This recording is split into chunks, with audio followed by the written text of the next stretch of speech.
Okay, role play. The main purpose of role play is to getting into somebody else's shoes and thinking from their perspective or being empathetic.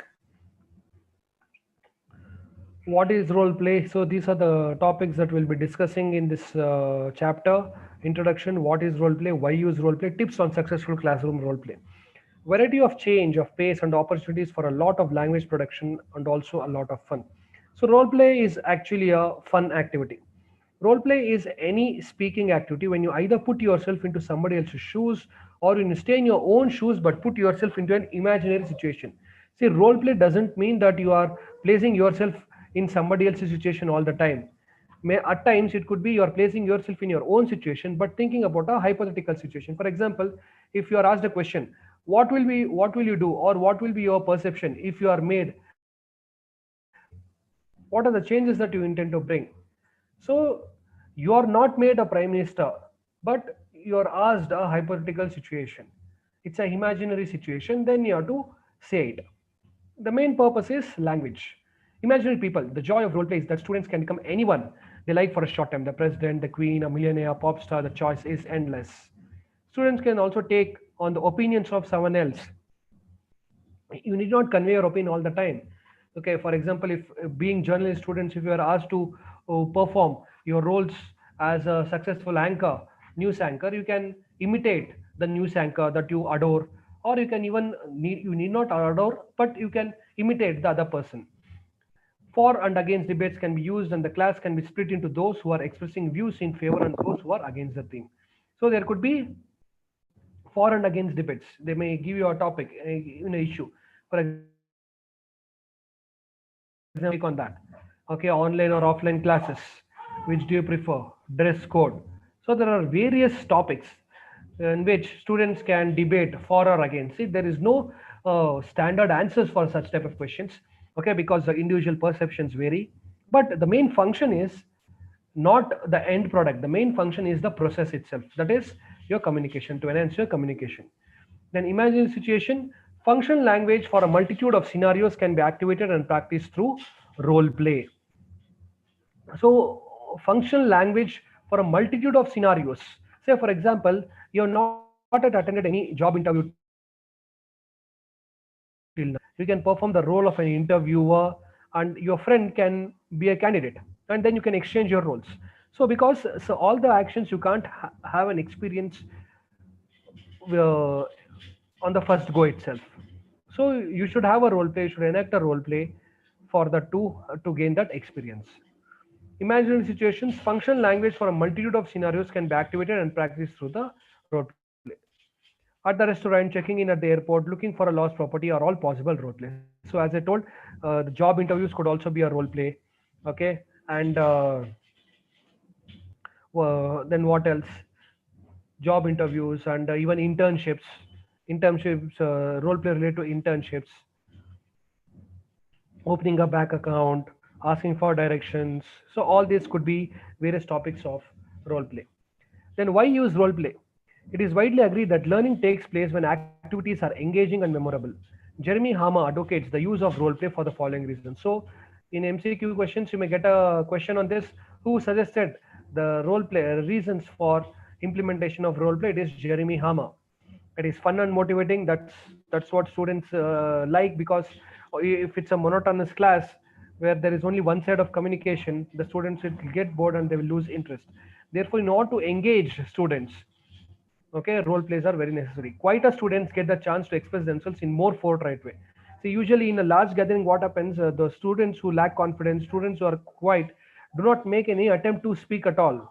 Okay, therefore, for such, in order to ensure that even such students also take part in the studying activity or a reading activity or the learning process activity, role plays are very much important.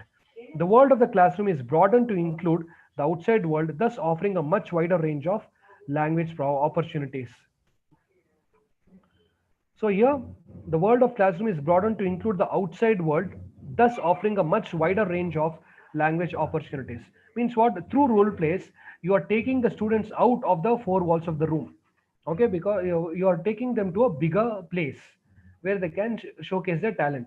In addition to these reasons, rehearse their English in a safe environment. Real situations can be created and students can benefit from the practice. Mistakes can be made with no drastic consequences. For example, if you give a topic to a student to discuss, okay, and they debate for or against, and if they commit any errors during the debate, it could be rectified there itself. Otherwise, if they do that errors in the presence of a large gathering, it leads to a lot of negative consequences. So it can even act as a rehearsal ground. Role plays can act as a rehearsal ground. Tips on successful classroom play. Think through the language the students will need and make sure this language has been presented armed with appropriate language. What do you mean by armed with appropriate language? Say, for example, if you are talking about job skills, interview related job skills, you should use words related to your words or terminologies related to job skills. Okay, you should be aware of those terminologies.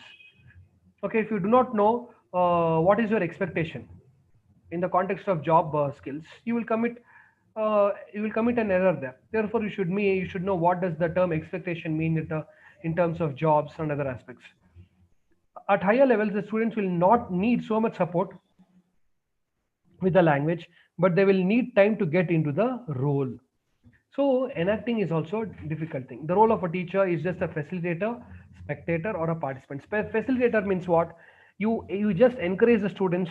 You just tell them do this, but you should not tell them how to do this. Okay. Then spectator.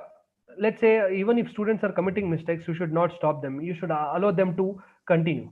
Because if you keep on interrupting with every mistake, they will lose hope. They will lose confidence. Therefore, you should just be a spectator. And participant, if student, in order to motivate the students, even you too can participate in the role play. Bring situation to life. So these are the various examples that they're giving for role play activities. So we did even enact this role playing as part of our internal assessment. Pizza chef and customer, rearranging the furniture, tourist information office, or the doctor's surgery. Leave the room and make an entrance by knocking on the door. So you're all enacting the role plays as if you have visited a doctor's clinic or a furniture store. Keep it real and relevant. Some L1 to explain about the local culture or to translate local menus into English for the guest to the country. Language 1 learner. Business meeting with colleagues visiting from abroad. Your young children try to exploit their natural ability to play. So here, in order to expose yourself to various aspects of role play activities, you can do all these activities. Then what is this feed in language, walking dictionary, more student autonomy, time out, use dictionaries, new vocabulary and structure in a natural and memorable environment. It is a chance to use real and natural language. So in role play, there are no restrictions. So it's like an act. Okay, you can use your own creativity. Error correction. It is rarely appropriate for the teacher to jump in and correct every mistake. Self correction, peer correction, making a note of common mistakes yourself. See, how do you feel? Let's say if I point out a mistake to you in front of everybody and you yourself realize your mistake. So if I point out your mistake in front of everybody, you feel uncomfortable, isn't it? Therefore, in order to avoid such events, role plays help you to identify or analyze your own mistakes. It will lead to self correction. One, another is peer correction. Your close friends can tell you where are you going wrong. Then making a note of common mistakes. See, you wouldn't have thought about committing a particular mistake, but looking into some other's mistake, you will realize that you too should not do it. So that is what is meant by making a note of common mistakes yourself. So in a role play, you will not only rectify your own mistakes, but also get to know what all other mistakes you should not commit. Use your imagination and have fun, comedy scene, reading or listening from a course book, and turn it into a role play. For example, if you read any literary text, you could do it. You can enact it into a